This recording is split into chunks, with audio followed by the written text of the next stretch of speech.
Olá, me chamo Ingrid Ribeiro, sou graduanda do terceiro ano de enfermagem pela Universidade Estadual do Norte do Paraná, UEMP, campus Luiz Menegal. Meu trabalho é intitulado Incidência de onfalite em neonatos pré-termos internados em uma unidade de terapia intensiva neonatal, com orientação da professora doutora Carolina Fordoloni Rosa Cruz.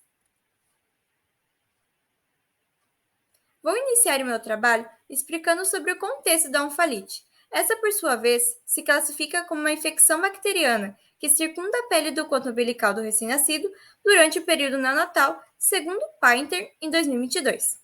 Essa, por sua vez, pode desvitalizar, ou seja, enfraquecer a pele, levando à queda tardia do coto, além de originar uma abertura para a entrada de bactérias, facilitando assim a sua disseminação pela corrente sanguínea, diminuindo a ação do sistema imunológico, podendo acarretar uma infecção sistêmica, a sepse, ou evoluir para a morte neonatal.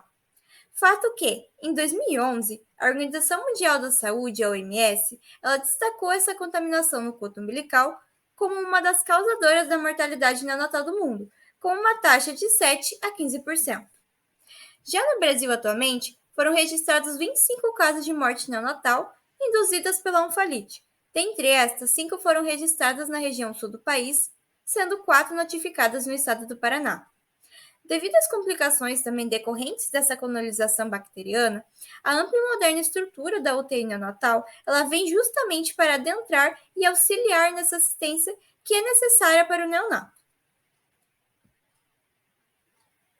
Aqui eu trouxe duas imagens para estar ilustrando os principais sinais da onfalite. Elas foram retiradas do estudo de Mullany, de 2006. Nelas podemos perceber a presença do eritema, ou seja, dessa vermelhidão ao redor do umbigo. Também as bordas edemaciadas nas dois casos.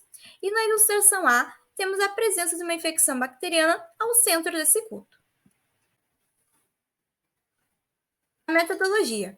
Trata-se de um estudo documental, observacional e descritivo com o uso de uma base de dados secundária.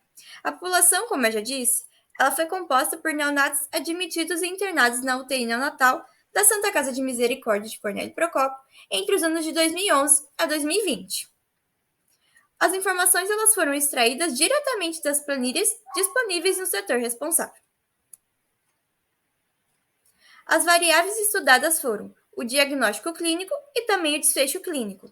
Os dados eles foram tabulados e agrupados em uma planilha do Excel, sendo posteriormente transformados em figuras e tabelas. A análise também ocorreu por meio da frequência absoluta e relativa. O projeto passou pelo Comitê de Ética da UEMP com o número 4.766.395/2021.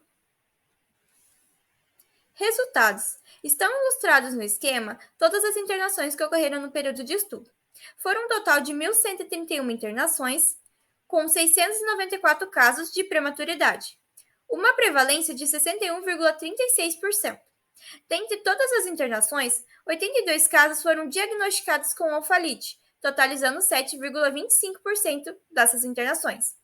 Dentre esses, 32 apresentaram prematuridade, uma prevalência aí de 39,02%. Ou seja, 32 casos de neonatos nasceram antes de completar 37 semanas de gestação.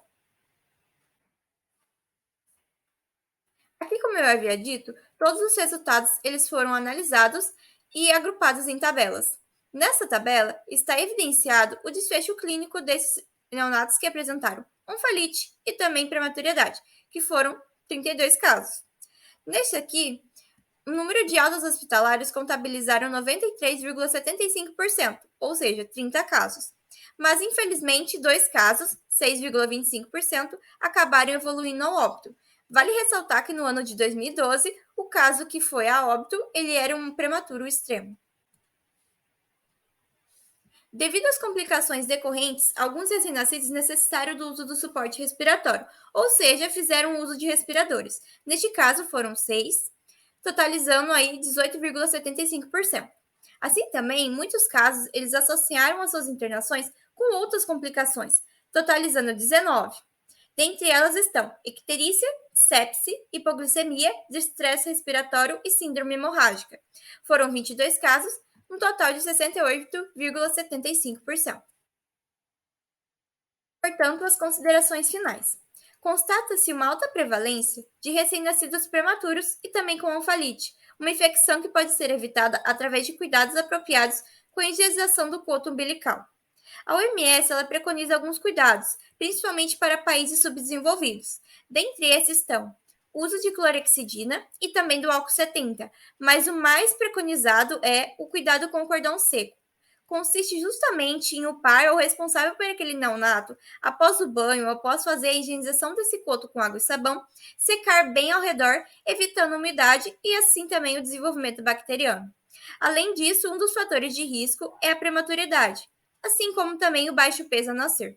Portanto, os resultados eles vêm reforçar a necessidade de uma assistência de alta qualidade, de acordo com a demanda existente e também com as características desses usuários, o que reforça a importância dos serviços prestados pela enfermagem na atenção com esses neonatos.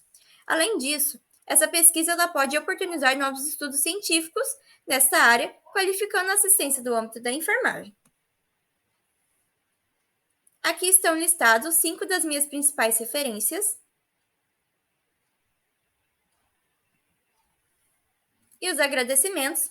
Primeiramente, eu agradeço a oportunidade oferecida pelo Corém e a Fundação Araucária pelo financiamento do projeto de pesquisa. E um agradecimento especial à professora doutora Carol pela orientação e também à minha instituição de ensino, a UEMP. Novamente, muito obrigada e até mais!